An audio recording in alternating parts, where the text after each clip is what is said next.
ونفعنا به وبعلومه بدارين آمين. إلى أن قال أركان الإيمان ستة أن تؤمن بالله وملائكته وكتبه ورسله وباليوم الآخر وبالقدر خيره وشره من الله تعالى. Bahasan yang kedua adalah berkaitan dengan rukun iman, arkanul iman. Jadi sebelum kita nak bahaskan tentang isi kandungan kitab, kita bahaskan tentang asas daripada rukun agama. Kerana rukun agama ni dia terdiri di atas 3 asas. Yang pertama rukun Islam, yang telah kita bahaskan pada minggu lepas. Yang kedua rukun iman yang akan kita masuk pada pagi ini, dan yang ketiga adalah rukun ihsan. Tapi rukun ihsan tidaklah dinyatakan dalam kitab ini. Kitab ini hanya menyatakan mukadimah berkaitan dengan rukun Islam dan rukun iman. Dan sandaran rukun Islam, rukun iman ni daripada hadis Nabi lah, hadis yang panjang. Kalau dalam kitab Arba'in Nawawi tu dimasukkan dalam hadis yang kedua. Tapi insya-Allah kita akan bahaskan di hujung daripada pengajian ini tentang hadis itu. Baik. Al-iman, erti kata iman tu sendiri, al-iman lughatan dari segi bahasa adalah at-tasdiq, iaitu membenarkan. Itu membenarkan, kerana iman ni dia melibatkan ibadah qalbiyah, ibadah hati. Dia berbeza dengan Islam. Islam tu dia selepas daripada syahadah dan i'tiqad dalam hati, dia adalah ibadah badaniyah, ibadah yang berupa ibadah badan seperti sembahyang, puasa, zakat, haji. Maka iman adalah ibadah yang berupa ibadah qalbiyah, ibadah hati. Dia berbentuk kepercayaan. Dia berbentuk kepercayaan kita, lalu kita menerapkan dan kita mengaplikasikan kepercayaan itu pada anggota luaran kita melalui ibadah. Jadi kata at-tasdiq, al-iman bermakna at-tasdiq, iaitu membenarkan. Dan dari segi bahasa syara'an, iqbalul qalbi wa iz'anuhu lima ulima bid-darurah annahu min dini Muhammadin sallallahu alaihi wasallam. Iaitu penerimaan hati dan patuhnya. Terima pada hati dan patuh pada segala perkara yang penting, yang perlu diketahui dengan darurah. Dengan darurah tu dengan penting. Tidak kena tahu. Bahawa perkara yang penting itu min dini Muhammadin sallallahu alaihi wasallam, daripada agama Nabi yang dibawa datang oleh Nabi Muhammad sallallahu alaihi wasallam. Jadi maksud iman ni menerima dan patuh dengan hati kita segala apa yang penting, yang perlu diketahui dengan jelas, bahawa perkara itu adalah datang daripada Nabi SAW. Jadi ada perkara yang perlu diketahui dengan darurah dan ada perkara yang perlu diketahui dengan dalil. Kalau dibahaskan perkara yang perlu diketahui dengan darurah ni, itu perkara yang kita kena tahu dan patut tahu tanpa perlu fikir panjang.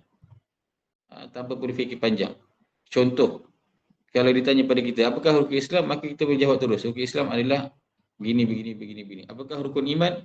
Maka kita mampu untuk menjawab dengan rukun iman adalah begini dan begini. Jadi itu dikatakan perkara yang ma'ulima minad-din bid-darurah. Kalau dalam bahasa Arab kata ma'ulima minad-din bid-darurah. Apa yang perlu diketahui atau barang yang perlu diketahui daripada agama dengan sangat penting, dengan darurah, dengan tanpa fikir panjang. Kalau dalam kitab Jawi lama dia terjemahkan perkara ataupun ilmu yang perlu diketahui tanpa perlu fikir panjang. Kan? Dia ada benda yang kita tahu kena dengan dalil, kena fikir panjang, kaji dalil baru kita boleh faham dan kita tahu.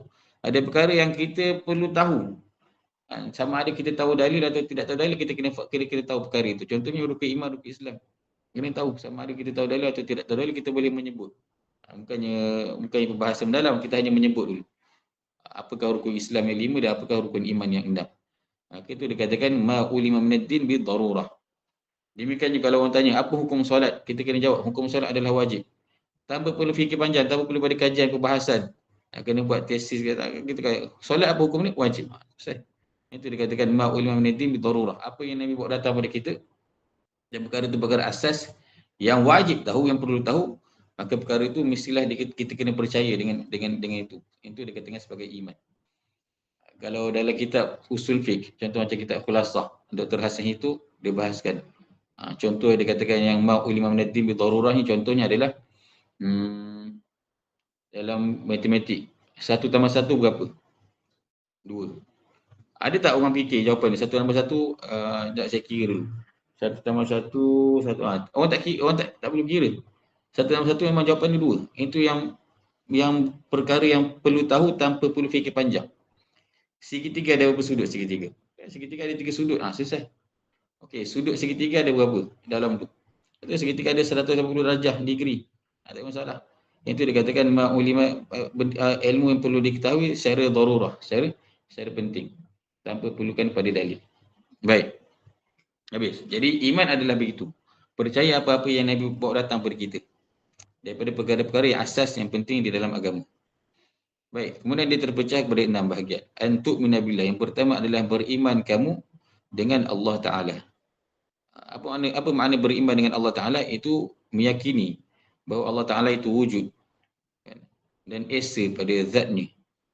Dan pada sifatnya. Dan pada af'alnya. Dan tidak ada sekutu baginya pada ketuhanan. Dan berhak bagi segala ibadah. Dan ia adalah sempurna, kamal, yang layak dengan sifatnya, dengan zatnya yang ali, yang tinggi. Dan mustahil baginya segala perkara-perkara yang naqais, yang berbentuk kekurangan. Itu yang asas lah. Maksudnya kita beriman bahawa ada Tuhan yang wajib disembah, yang tidak ada Tuhan selain daripadanya. Kemudian lagi beriman secara mendalam pada rukun iman ni adalah mengetahui sifat-sifat yang wajib bagi Allah Ta'ala. Yang 20 sifat itu. Iaitu wujud, qidam, baqa', mukhalafatul hawadith, qiyamu, binafsihi, wahdaniyah, qudrah, iradah, al-ilmu, al-hayyah, sama', basar, al-kalam, kaunuhu qadiran, kaunuhu muridan, kaunuhu aliman, kaunuhu hayyan, kaunuhu sami'an, kaunuhu basiran, kaunuhu mutakalliman. Semua perkara-perkara yang wajib tahu tu daripada sifat yang wajib bagi Allah Ta'ala, wajib tahu. Wajib tahu itu termasuk daripada perkara itulah ma'ulima minad din bid-darurah. Cuma pembahasan tentang dalil itu ada khilaf lah. Baik. Tauhid 20 ni, tauhid sifat 20 ni adakah wajib dipelajari? Ya, hukumnya adalah wajib dipelajari. Sebab kalau kita tak belajar tauhid sifat 20 ni, maka kita tidak kenal Tuhan. Dan kalau kita tidak kenal Tuhan, bagaimana kita nak beribadah? Kerana asas bagi agama ini adalah mengenal Allah Ta'ala. Sebagaimana kata para ulama, awaluddin ma'rifatullah. Awal-awal agama itu adalah mengenal Allah Ta'ala. Awaluddin ma'rifatullah. Disebut dalam Zubat. Awal wajibun 'alal imani ma'rifatil ilahi bistiqani. Dalam Sahih Surah Zubat. Awal-awal yang wajib ke atas keimanan itu adalah mengenal Tuhan dengan penuh keyakinan. Mengenal Tuhan dengan penuh keyakinan. Bermakna untuk kenal Tuhan ni dia kena kenal sampai kepada yakin, ilmu yakin.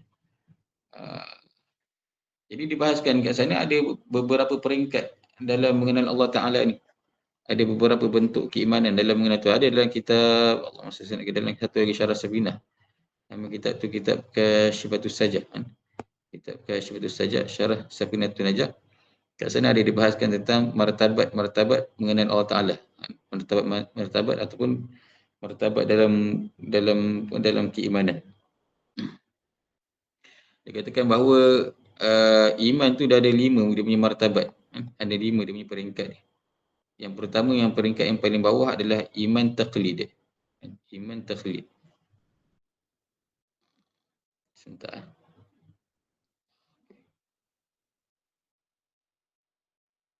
Baik, yang pertama adalah iman taqlid. Iman taqlid ni adalah iman orang awam. Itu iman yang dia ikut-ikutan, iman yang dia ikut orang. Dia mengenal Tuhan tapi tanpa dalil. Dia kenal Tuhan dengan tanpa dalil. Iman ikut-ikutan. Sebab kita, semua orang Islam, orang beriman, dia wajib mengenal Tuhan dengan dalil. Wajib mengenal Tuhan dengan dalil. Dan dalil tu dalil yang daripada kita sendiri.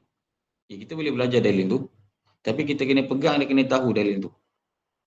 Dia iman, rukun iman dengan rukun Islam ni, dia basic Islam ni, dia berkaitan dengan ibadah, syariah, fiqah. Dan berkaitan dengan fiqah ni, kita tak dituntut dengan dalil. Sebab dalam fiqah kita ada mazhab. Dan kita dalam mazhab, kita adalah muqallid. Kita adalah orang yang mengikut. Kita ikut siapa? Kita ikut Imam Mujtahid. Al-Imam Syafi'i kita ikut.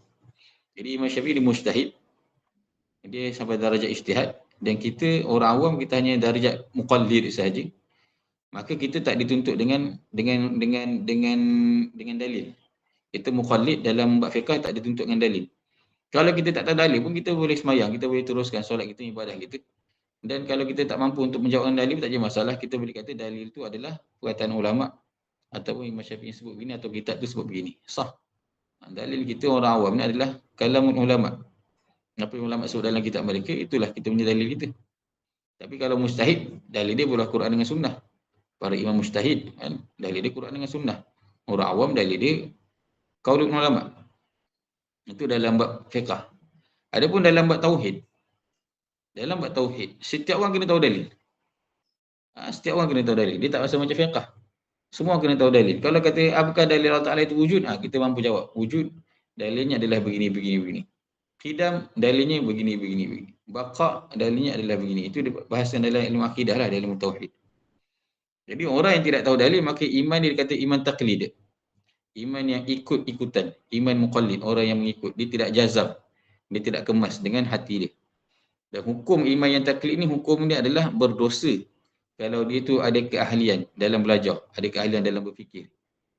Dia boleh belajar, boleh fikir dan boleh tahu dalil, tapi dia meninggalkan pelajaran, maka hukum dia berdosa ke atas diri orang tu lah, orang yang boleh belajar. Kalau orang yang tidak mampu belajar, tak apa, dimaafkan. Maka orang yang mampu belajar, kena belajar. Orang yang tidak mampu belajar, kalau tanya pada dia, Allah tu ada? Ada. Apa dalil Allah tu ada? Dia kata, tak tahulah. Ustaz kata ada lah. Maka kalau untuk orang awam yang tak boleh belajar, sah. Tapi untuk orang awam yang boleh belajar, tak sah. Dia kena tahu apa dalil Allah Ta'ala itu wujud. Peringkat yang kedua, pada peringkat keimanan, dia panggil iman ilmu. Imanu alim. Iman ilmu. Iaitu ma'rifatul aqaid bi'adillatih. Iaitu mengenal Tuhan dengan dalil-dalilnya. Dia balik ni kemas ni. Dia kenal Tuhan dengan dalil-dalil. Dalil Allah Ta'ala apa wujud dia tahu. Qidam tahu, baqa tahu, mukhalafatul hawadis semuanya tahu, sampailah habis. Sampailah yang kaunu semua dia tahu. Ini dikatakan iman ilmu ataupun kita katakan sebagai ilmul yakin. Ilmul yakin. Dan yang pertama dengan kedua ni masih lagi peringkat mahjub lah. Dia tidaklah melihat Tuhan dengan mata hati, tapi dia hanya percaya saja. Yang pertama itu percaya tapi tidak ada dalil, itu taklid. Yang kedua percaya dengan ada dalil, itu iman ilmu atau peringkat ilmu yakin. Baik, ini untuk orang awam. Ada iman yang untuk orang khawas. Orang yang lebih special, lebih khusus. Kekasih-kekasih Allah. Orang-orang yang kita panggil sebagai al-arif billah. Kan wali-wali Allah, al-arif billah. Iman dia tinggi lagi level daripada iman awam tadi. Mereka ada 3 darajat lagi lepas pada itu. Itu darajat yang ketiga dia panggil imanu ayan. Iman ayan. Ayan daripada perkataan ain. Daripada perkataan ain, mata. Yang kita panggil sebagai ainul yakin. Ainul yakin kan dalam surah At-Takatsur tu kan. Kalla sawfa ta'lamun thumma kalla sawfa ta'lamun kalla law ta'lamuna ilmal yaqin la tarawna al-jahim thumma la tarawna 'ainal yakin thumma tus'aluna yawma idzin 'anil na'im. Kan ada peringkat yang ilmul yakin, ada ainul yakin. Ilmul yakin ni dia hanya tahu je tapi tak tengok. Ainul yakin ni dia tahu seolah-olah dia tengok. Dia tahu dan dia tengok. Tapi taklah tengok dengan mata kasar, tengok dengan mata hati. Baik. Maka iman ayan ni dia mengenal Tuhan dengan muraqabah hati. Dengan muraqabah daripada hati. Itu dia rasakan hatinya sentiasa diawasi oleh Allah Ta'ala. Tidak gaib daripada dirinya walaupun sesaat. Dia sentiasa merasakan Allah Ta'ala memerhatikan dirinya. Atau kita panggil pada peringkat iman ayan ni juga, atau iman ain ni sebagai peringkat maqam muraqabah. Dan ainul yakin dan juga maqam muraqabah. Maqam muraqabah. Sentiasa merasakan diawasi oleh Allah Ta'ala. Dan dia termasuk daripada ihsan. Termasuk daripada ihsan. Dia nak buat apa sama ada depan-depan orang ramai atau secara sendirian, semua dia rasakan Allah Ta'ala sentiasa melihat dia.